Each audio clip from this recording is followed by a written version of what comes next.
Hey guys, this is Max Headspace 9mm, and I got to thinking the other day, there are a lot of different kinds of guns, and I've shot most of them. And they are all designed to be used for a variety of different purposes. Everything on this table is good at something. Pistols are loaded with compromises, but of all the guns that you are most likely to use to defend your life, this is going to be your first line of defense. So if you're thinking about getting a pistol or any kind of gun, think a little bit about the intended purpose. Now here's the thing. A lot of people make a lot of mistakes when they buy guns. They buy a gun that looks really good in the store, but in the reality of life, they're not very useful and they're not very likely to be needed. So I'm going to just show you a few things here that I've learned. I love all these guns. I keep all these guns, and they're all good at something. But some of them I use a lot more than others, and I'm going to tell you the reasons why.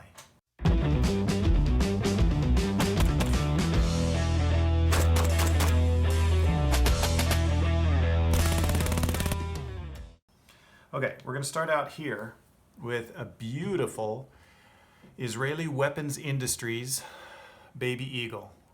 Now this gun is offered in a variety of different styles. There are some of these that have a plastic frame, but this is the all-metal frame.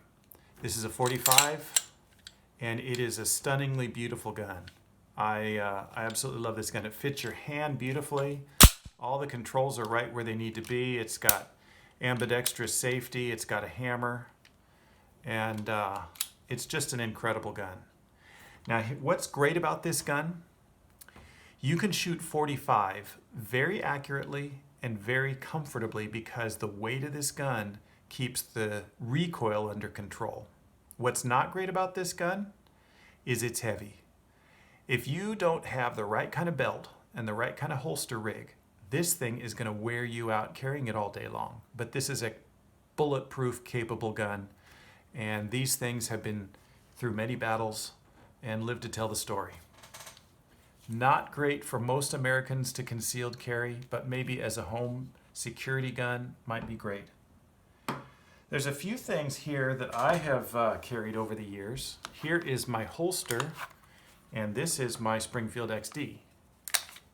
It's a 40 caliber gun, and I did a video about painting this gun. This gun, the finish wore off, it looked really bad. I was concealed carrying it so much that it literally started to rust, the part that was up against my body, because I sweat a lot in my work.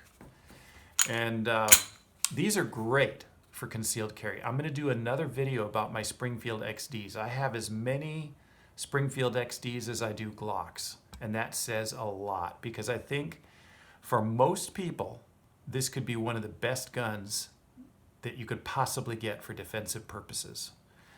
It has a loaded chamber indicator in the top that actually works. It actually is a very, very well thought out type that is useful. It has a striker indicator, shows when the striker is under tension. Now watch what happens to that.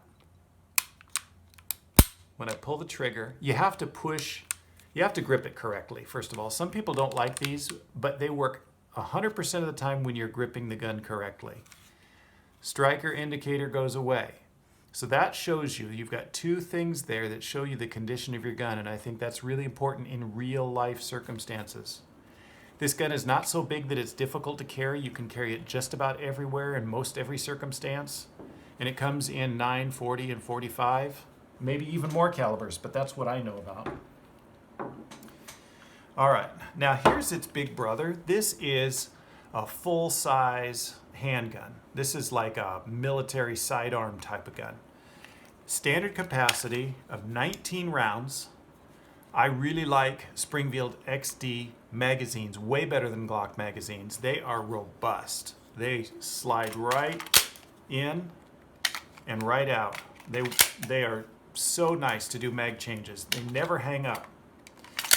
And this has all the features of the other one, including a threaded barrel. This thing is one of my favorite guns at the range, and when I am carrying this, and I have carried it before, I feel absolutely like I'm ready for anything and everything. Now, here's some things about Glock that I really like. Glock is as lightweight as much smaller. It's actually lighter weight than the smaller Springfield XD. It's a very lightweight gun. It beats the full-size gun that it's designed to be in competition with in the weight category. So this gun is easier to carry all day long without getting tired. However, it has 2 less rounds capacity, and it doesn't have all the bells and whistles as far as striker indicator, and it does kind of show you if there's a round in the chamber. You can tell right there, and if you get used to that, it's great. It's got a fantastic trigger. It's got everything that you could possibly want in a gun. But I will tell you, I don't like the mags quite as much. They're plenty sufficient. They do just fine. But if we're comparing mag to mag, Springfield XD mags, I just like them better. Not only is Springfield XD guns have a mag release on both sides, and that's actually really handy when you're left or right-handed shooting. But I really favor magazines that are made out of robust metal. This has metal inside the plastic. So it is a metal-lined plastic combo mag, but the metal is much thinner. And when I have magazines in the Glock family loaded to capacity for a really long time, as I've had them loaded for 5 years without ever actually shooting them, they start to bulge a little bit in the middle. And I notice that they hang up a little bit and they don't come dropping out as freely as these heavier gauge magazines do. These will never do that. They're just, see, they've got these grooves in here create stiffness in the side of the magazine, so they're never going to bulge under tension. They will always, always, always drop free and not, bulge over time like these. This is a much thinner gauge metal inside this plastic, and the plastic doesn't do anything for strength. It's there for corrosion resistance and to be able to be in the mud and just always be black and not very shiny. I will admit, black and not very shiny is better in a lot of cases. This definitely attracts attention. If you do a mag drop and that glint catches the sun, that tells the person you're gunfighting against that you're doing a mag dump, mag release, mag swap, and that's not so good. But what are you going to do? You can't have it all. So Glocks are phenomenal. They're a great combination of lightweight. They give you just enough features. They give you everything in an incredibly simple gun. And for a long time, I carried this gun. But then I realized at some point, I woke up to the fact that this gun, this little Glock 26, will do everything that the big brother will do. It's a double stack mag. I can put the magazine from the 17 in there, and it works just fine. And it's just as accurate. I shoot it just as well. The trigger is just the same. Really no difference. And it's much easier to carry all day long just because it's a smaller gun. I can keep the flush fitting mag in it and then have a larger backup mag. And this is an easy combo to carry. And I carried it this way for years. Remember I told you guns are a series of compromises? Well, pistols, they're not great at really long distance. They're not super great at super high capacity. They've compromised a lot of things to be lightweight, compact, and easy to carry. And at that, they are phenomenal. And I'll tell you something, a gun does not do you any good unless you have it close at hand, because attackers don't wait until you're ready for them. So the gun that you have with you is going to be the most important gun you will ever own if you need it. So over time, I started to think about things, and I'll tell you a little story. Oh, I know. This is a Glock 2, and you're probably wanting to look at this. This is my fun gun. This is a Glock that I love to shoot at the range. This is basically a competition pistol. It's all raced out. It's designed for speed and efficiency, quick drills, transitions, rapid shooting. It's good for accuracy over distance. But I'm starting to see that you know, this is not a gun you would carry. If you ever actually had to shoot somebody in self-defense, what often happens is you will go to court with the loved ones of that person who will just swear up and down that they were a good person and that you are out hunting for humans. And if you have a gun like this that's been modded with a fast trigger, fast slide, designed for real high capacity, fast reloads, great sights, extended mag release, all of these features, they're going to try to convince the jury that you are hunting for humans and you designed a mega weapon designed to kill people faster. And so you got to think about that sort of thing.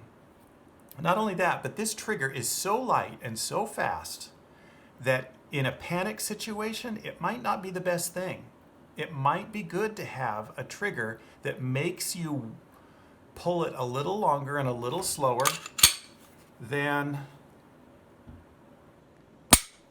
and look at the reset.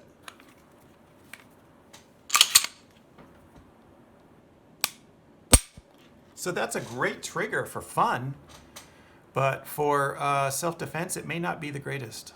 It may be a little dangerous. So one of the things that I found recently is this Kahr. Have you heard of these? Now, I've seen these in gun shops for a long time, and I never wanted one. I absolutely never wanted a Kahr pistol. There's just nothing about the gun that made me interested. I thought they were overpriced. They really didn't do anything a Glock or some other gun wouldn't do just as well, if not better. And so I ignored them. Until one day, a guy wanted to sell me this gun for $190. And it was practically brand new. And he just had too many guns in his case and he wanted to lighten his load a little bit. And so I decided, well, I did a quick Google search and I read some articles about it in the gun store. And I realized these things are pretty highly regarded. People like them. Kahr firearms are considered to be a pretty good gun. And so I went ahead and I got it. And actually I talked him down to 160 because I really didn't need a gun like this. This is a 45. It carries 6 rounds of 45 caliber. It's quite thin. It's very simple, just like a Glock. I mean, literally, I found out after getting it, doing a little bit more research, this gun has actually fewer parts in it than a Glock. It's even simpler than a Glock. And I have shot quite a few magazines through this, and it has given me 0 problems. It works like a machine. It is reliable. And when I compare the weight and the size of this gun to this gun, this is much more carryable. This is down in the range where I can carry it.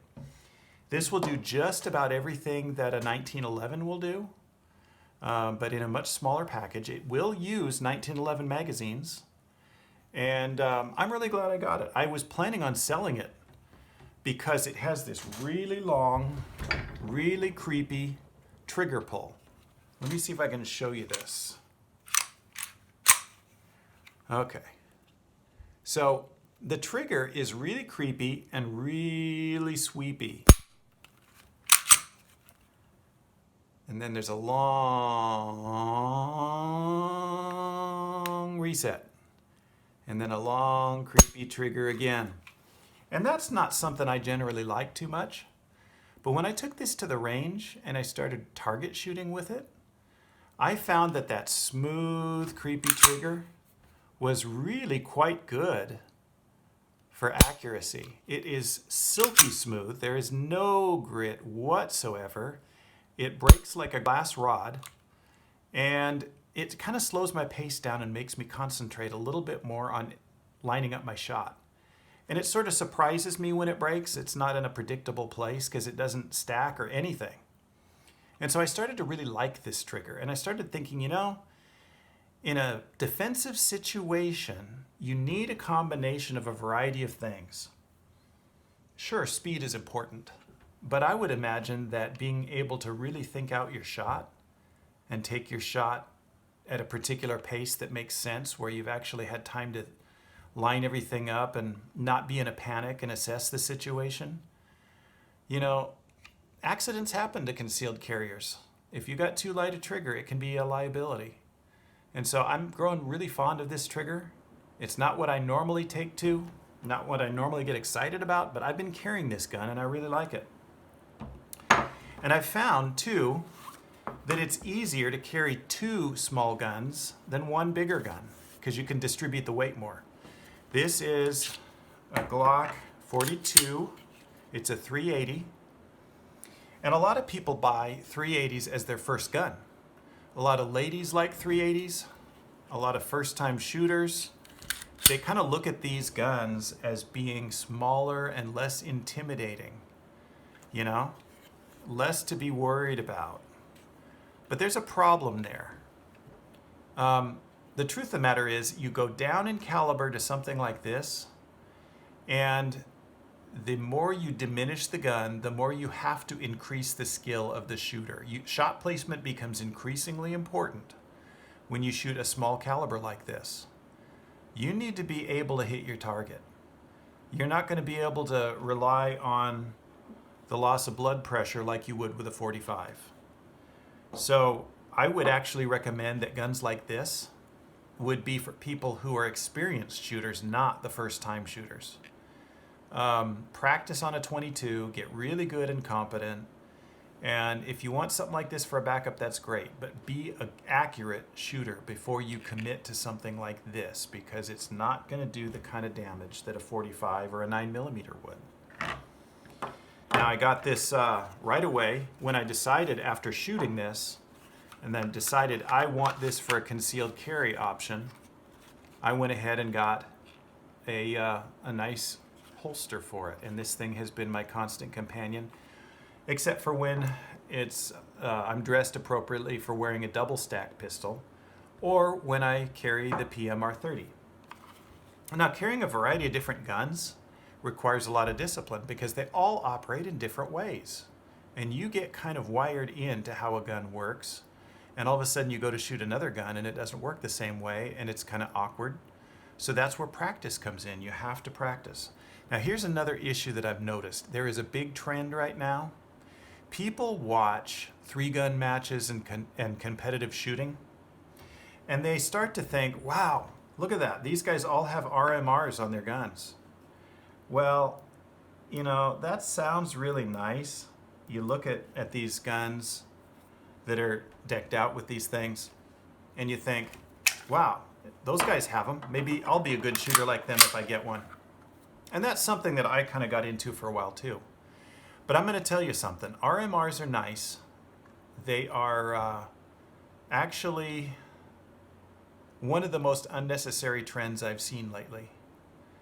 Why would you want one of these on a gun? Well, competitive shooters need every advantage they can get. And they have no problem with building a gun like this that is designed to be fast and efficient and do everything as quickly as possible and high capacity and all of this so that they can win the match. An RMR is great because it gives you one little dot that you can put right on your bullseye. You don't have to worry about lining up sights or anything. It's just put the dot on the bullseye and squeeze the trigger.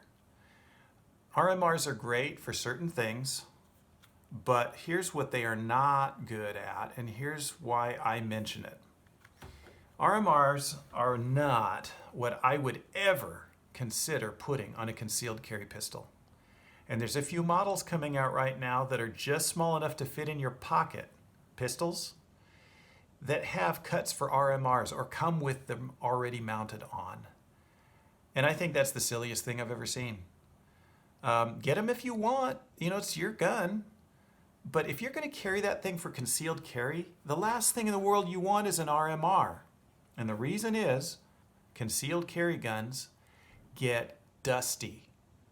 You get lint from your clothes, skin cells. I mean, let's face it, you know, after even just a day of carrying, I can see my gun getting dirty. You don't throw it in the washing machine like you do your clothes. So you have to clean it manually. And when this lens gets coated with dust and debris from carrying it all day, it's actually going to obscure your sight picture. And so I would only advise mounting an RMR on a gun if it's an outside the waistband holster gun, not something you're going to put inside the waistband close to your body. It just doesn't make any sense. You get what you want. you know, but I think the trend is silly and I don't think it's going to add to anybody's experience. I got a few guns here that I really like. This is a CZ75. I love this gun. One of the best guns I own. This is lightweight. It weighs less than this. Of course, this is a 9mm, but 19 round capacities, threaded barrel, night sights, high rise sights for suppressors. I just love this gun. Would I carry this gun? Maybe. Maybe in a holster like this, outside the waistband, you know, under certain circumstances, like walking in the woods or something. But the thing about this gun is, I'm going to tell you, I believe that the days